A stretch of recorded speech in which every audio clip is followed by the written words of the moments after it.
So I asked you to look at the two lists of leadership and to consider the leaders that you know, or the leader you might actually be, or the policy you have in place, and how you actually think your leadership styles or the leadership styles you see fit with that. So maybe there needs to be some explanation. We're talking about, with transformational leaders, we're talking about people who really provide that inspiration, that notion of visions and goals, really clear visions and goals for the school. And you see down the bottom, there's a high degree of autonomy for the school. The school, really, they're setting their direction and their purpose. And then on the right-hand side, we've got quite a different view of what a leader does, with a focus on the teaching and learning in the school. They complete classroom observations. They're actually highly visible in the school. There's that word again.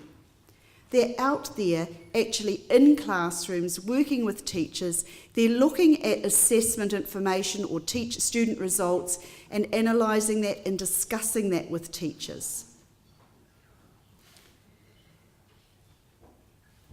They also make sure that the class atmospheres are conducive to learning. It is important. So when we think about where we're going to get the biggest effect, we can see what the data says. So an instructional leader is over the 0.4. A transformational leader is not. And it's interesting, it doesn't mean you have one and not the other. It means where is your focus as a school leader? And I work with school leaders all around the world. In fact, I was working with one recently of a very large school, and he said to me, I've got my deputy principals, my vice principals, my assistant principals. They do all that instructional leadership stuff. They do that. And I do the transformational leadership. I go to the meetings and organise the vision and things. My challenge to him was, well, why don't you turn it around? Why don't you do the instructional leadership? Why don't you be the one who's actually doing the classroom observations and get your deputy principals to do the other work? He took a step backwards and thought that was an interesting idea and didn't really enjoy the challenge. But when we have a look at the notion of being an instructional leader, we can see the impact. So let's just go, I'm going to go backwards and have another look. So it's not saying one without the other. It's saying, where is your emphasis? What are the systems you have in place to make sure both things happen? But where do you place your emphasis as a leader? Now, Sarah, who you saw in the video, is clearly an instructional leader. Clearly.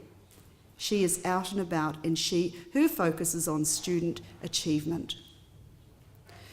So it's an interesting statistic, and it's one that many schools and school leaders I work with really want to spend some time discussing in more depth. And we welcome those discussions, and it certainly is a big part of the work that we do with schools, school organisations and countries around the world as well. Professional classroom management I talked about before as being very important. So some of Fendick's work was talking about having particular ways of working your classroom, having standard processes and procedures, managing your class, being fair, which is one of the words that keeps coming back to us as we interview students and talk to students about what they like in the classroom. They like teachers to be fair, they like to feel supported. But professional development is one I want to spend just a little bit more time on, because there's a lot of research about what makes the most effective professional development for teachers. And these are some of the factors. So consider the professional development that you are involved with. Is it over a long period of time? And we say 3 to 5 years. I'm working with a school at the moment who is wanting to put a lot of initiatives and change in place, and we have developed a program 8 years long for that to happen 8 years. So it's a school that's got a lot of developing to do, a lot of work to do. But they know that they're not going to do it tomorrow. And a lot of you working here will be saying, but, in fact, I spoke to a table down the back before who said, when we have our students come to us at senior high school, if they haven't got these strategies, then, and they haven't got the language that certainly the students in the video had, what can we do about that? It's a big change for them. So we need to think about what we can do and how we can introduce the language, because it is possible to do little things and to make it meaningful. It does involve external experts. So you have somebody coaching, you have somebody sitting alongside you. At the moment, our organisation, Visible Learningplus, is doing a very large project across Central Australia, working with government officials to classroom teachers. And they have engaged us to sit alongside the project and to coach them through. We don't want to do it for them because we don't want them to become reliant on us. We want them to have the skills and the knowledge and the strategies to do it themselves. But they have acknowledged that they need some external expertise to ask them those really hard questions sometimes. Those questions that you probably sometimes would like to forget about. Don't want to ask that one because I might get an answer I don't really want. We encourage schools to do that.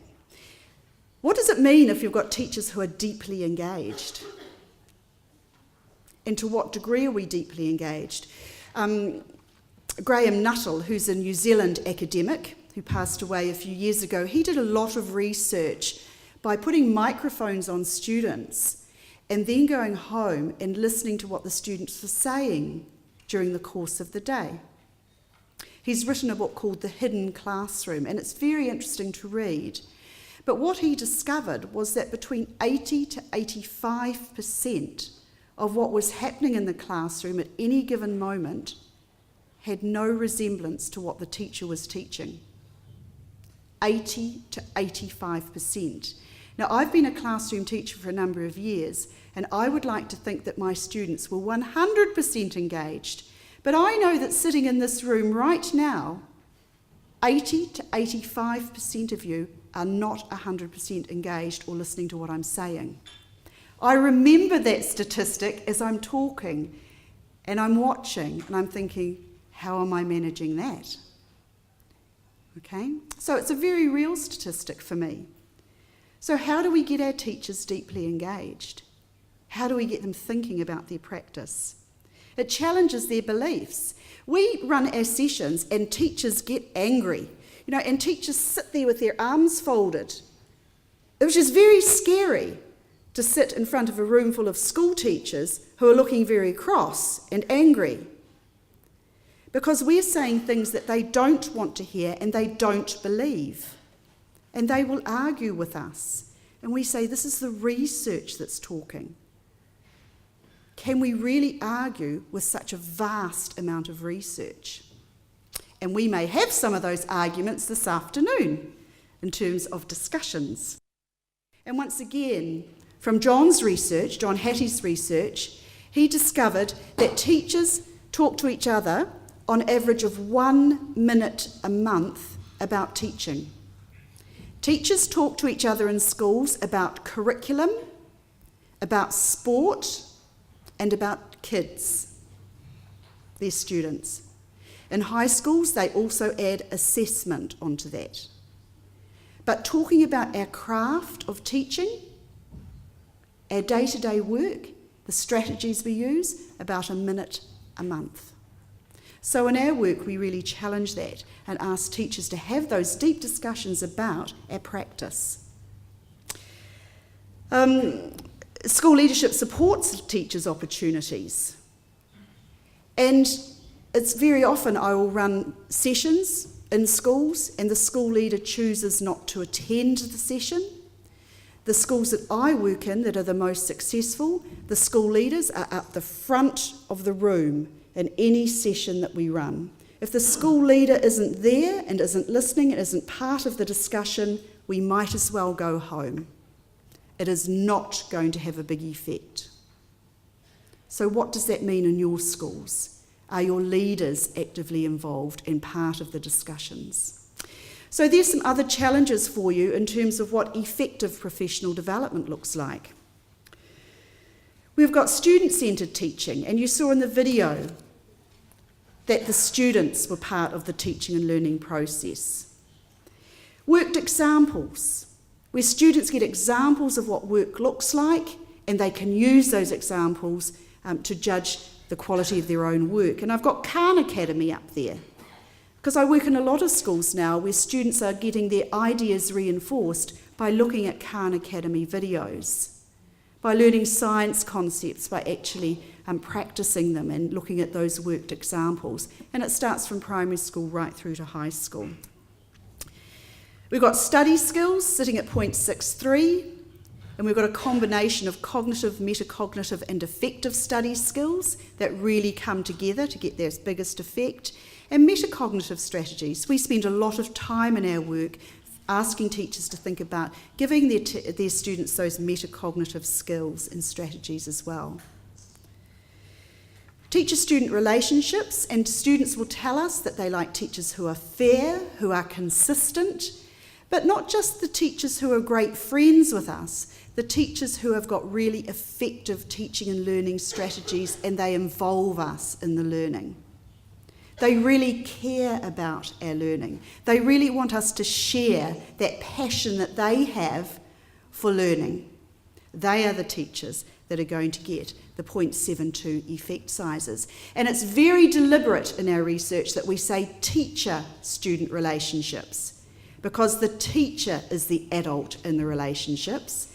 And it has always shocked me when I've been working in leadership positions in schools how many teachers do not take the time to actually build the relationship with the students, to actually communicate issues that they're having with the students. So I see a wide range of different practices there. Feedback at 0.75, and this is one of the areas of research that we're doing a lot of work in. We want to understand what really good feedback looks like, and not just the feedback that we give to students, but the feedback that we receive from students about our teaching. So feedback is really important. Teacher clarity, once again, it's around this notion of being very, very clear about what the learning outcomes are, what the learning intentions are, and giving students the notion of what success will look like so they can be like the Stonefield students and track that success as they're going. So it's not a mystery. It's not something they'll find out at the end, hey, we're going to be on this journey together and we're going to know what it is we're doing, why we're learning it today, and how we'll know we've been successful. Classroom discussion, there's different types of discussion, questioning the author, there's types of discussion that is really have a big impact on student achievement. And once again, you can read the detail of that. But getting right up to the top, we've got micro-teaching. Micro-teaching is when we film ourselves teaching, when we take that video home or that DVD home and we really explore and examine deeply what our teaching practice is like. But there's more to it than that. We would also say that after the lesson, you should actually film a group of students being interviewed about that lesson. And take both of those DVDs home. Watch yourself teaching and then watch and listen to what the students said about the lesson. Now, I work in schools where they've got whole programs of micro-teaching, where teachers are thinking deeply about their practice. Number 5 is providing formative evaluation to teachers about their teaching. So it's not the appraisal system or the end of the year where we give teachers a grade or whatever performance reviews processes you have in place for your schools, but in an ongoing way where I'm in your classroom and I'm giving you formative feedback and evaluation about your teaching. 0.90. How many of us are doing that or receiving that kind of feedback in an ongoing way? And at the very top, we've got student expectations or assessment capable learners. And John, for those of you who have read the book, will think, well, that doesn't line up with what he said. In his book, he called it self-reported grades. They all mean the same thing, and John has played around with the words. But when we have got students in our classrooms who can clearly articulate, discuss, express what they're learning, they know they can predict what the assessment result is going to be, because they know they're learning so deeply, they know exactly what their results are going to be. That is when we have success in our classrooms. So everything that we do in our work and what Sarah is doing in her school is leading the students towards being assessment-capable, visible learners, actually having the skills, the strategies, the language, the knowledge, the time, and the ability, and the permission to be leaders of their own learning. So Isabel said, I would talk about what visible learning is. It's teachers, seeing learning through the eyes of their students. Teachers seeing learning through the eyes of their students, and students seeing themselves as their own teachers. They're the key words for us in visible learning. But to wrap it all up, we know that to remember the effect sizes is a bit of a challenge. To remember the effect sizes and the priority order is a bit of a challenge. And sometimes we work in schools where they say, well, I'm just going to take the top 10 things on the visible learning effect size chart, and you've got 1, 5 and 6 up there, and I'm going to have it as a checklist, and I'm going to tick these things off, and if I've got all these things happening in my school, hooray, we're a visible learning school. And we say, actually, it's a bit more to it than that. It's the way that you think that is going to have the biggest impact. I'll come back to that one. It's the story that you put around the research. It's the way you think in your schools. So for a lot of teachers we work with, we say, look, remembering the effect sizes is a bit too hard. What's the story? And we talk about mind frames and having a whole set of mind frames, a way of thinking. And we work with a lot of teachers in schools around changing beliefs, changing the ways they think. Are you an evaluator? As a classroom teacher, as a school leader, as a policy leader, are you an evaluator? Are you thinking about why you're doing things, or are you crossing your fingers and hoping for the best? What does decision making in your school look like? I have worked in a school recently where the school principal knew it was a very, very poor socioeconomic school, and the school principal had read the research, and he knew that getting parents involved in the school was very, very important. He couldn't get his parents to come to school. They were not parents who had liked school when they had been there, and he tried everything. He had coffee mornings, he had barbecue evenings, he had sports events to try and get the parents to come to school. Nothing was working. So he went and did a little bit of research, and what he found out was that the parents in his school didn't have enough money to have washing machines. They were going to the laundromat or to their neighbours or to a relative to do their washing. So he thought, I know what I'm going to do. I'm going to put washing machines in my school. So down the back of the school, in an unused kind of an area, he put 4 washing machines in the school, and he invited the parents to come in and to do their washing. And of course, while the parents were there, they took the opportunity to have teachers talking to parents and really building those relationships. Now, that principal had a decision to make. He could have given everybody an iPad, but he decided to use washing machines. Now, he was an evaluator. Where am I going to get the biggest impact for the limited funds that I've got? Is it in iPads or interactive whiteboards or in new fancy equipment, or is it in washing machines? His school leaders thought he was a little bit silly and really questioned what he was doing, but he got huge effects from the washing machines. So are you an evaluator of what you're doing in your school? You're a change agent. Your moral purpose in education is to change the lives of students. Is that what you're doing? And how are you doing that? You are a change agent. So a lot of this comes from Carol Dweck's work, who talks about having do you have a fixed mindset, or do you have a growth mindset? Do you think about things in a fixed way or as an opportunity to do something differently? And we all work with educators in schools. We all know them if we've all worked in schools. Those teachers who have very fixed mindsets. We've done it this way for 30 years. Why change now? Or do we have growth mindsets? So you are a change agent. That is your job. Your job is to make progress. Point 4 of an effect size, progress for every student every year. I talk about learning, not about teaching. If I were to come into your schools tomorrow, I would be asking the students what they're learning today. That's the only question I'd be asking. I'd get alongside the students and say, tell me what you're learning today. And often it bears very little resemblance to what the teacher is teaching. So I wouldn't be watching what the teacher's teaching, I'd be watching what the student is learning. And it's a very, very important distinction to make. So we need to talk about learning and how students learn rather than how we teach. And of course we need to talk about the way we teach, because the way we teach affects the way students are going to learn. But it's the way we think about it. We need to think about learning, not about teaching. I see assessment as feedback to me. It is my feedback about the groups of students I had the biggest impact on. It's my feedback about where there are gaps. It's my feedback about what I might need to reteach.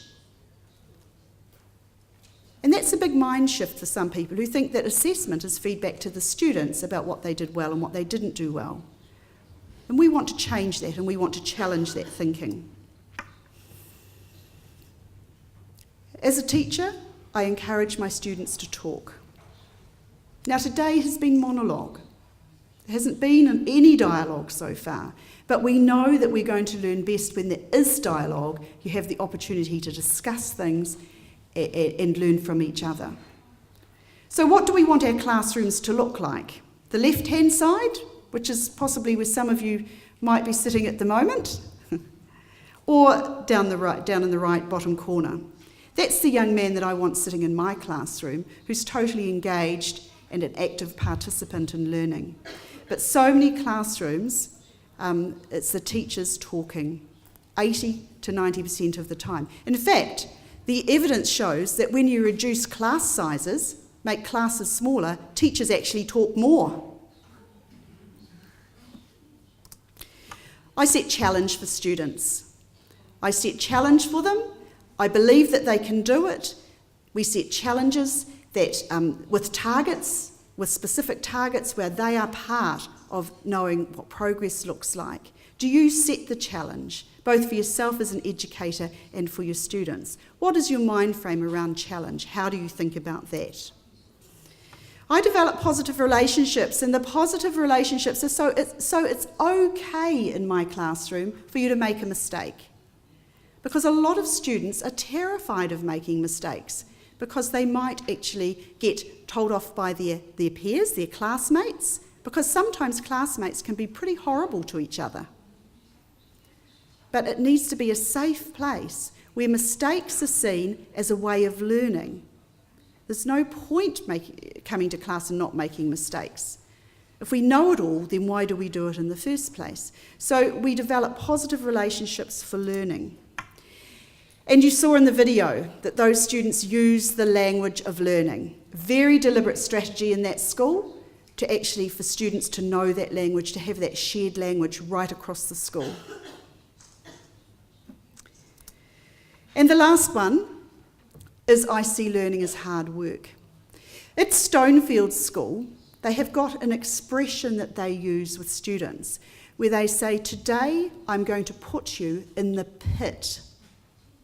And the pit is a place that you go when you don't know the answer. I'm going to push you into the pit of learning, because it's only by going into the pit that you're going to actually find answers, that you're going to struggle. But you're going to find your way out of the pit. Some of you might be in the pit right now. You're sitting there not quite sure about some of the concepts and ideas that we've discussed. But going into the pit is a really positive place to go, because it's only by going there that you actually get to regain new knowledge, think of things that you mightn't have thought of before. But I really like the work of David Kahneman, who's written a book called Thinking Fast, Thinking Slow. And it came out about a year ago, I think. And he talks about us having 2 levels of thinking: our automatic thinking, the thinking we do when we drive a car or get dressed in the morning or eat our breakfast. But then that next level of thinking, which is where we really put challenge around our thinking. And we need to move kids in and out, students in and out of that surface and deep processing.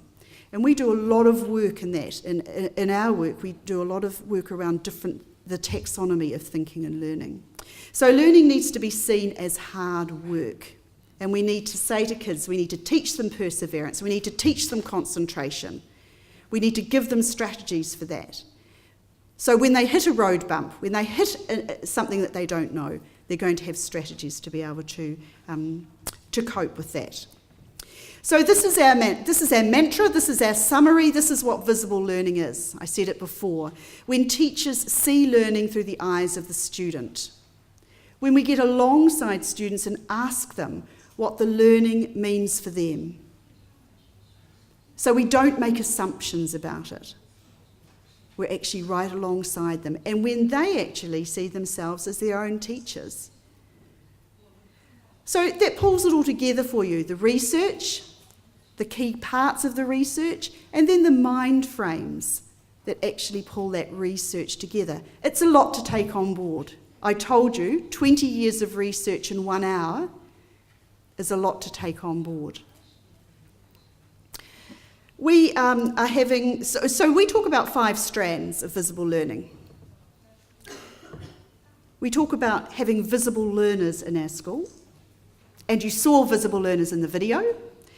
We talk about, do you know the impact? Now, if John were here and he was talking to you, the only message really that he would be talking about, and his key theme is, do you know the impact that you are having on your students every moment of every day? And how do you know that? What is the evidence? And that's seeing learning through the eyes of students. So what tools do you have to know the impact you're having on learners? Do you have inspired and passionate teachers in your schools? What does that look like? But inspired and passionate teachers who truly know the impact that they're having on their learners, who really want to share that passion, they share that passion for learning with you, the learner. What does that look like for you? Do you give and receive effective feedback? And not all feedback is effective. Praise is not feedback, I'm sorry. Praise is important, but it's not feedback. We spend a lot of time in our work really unpacking that and talking to people about that.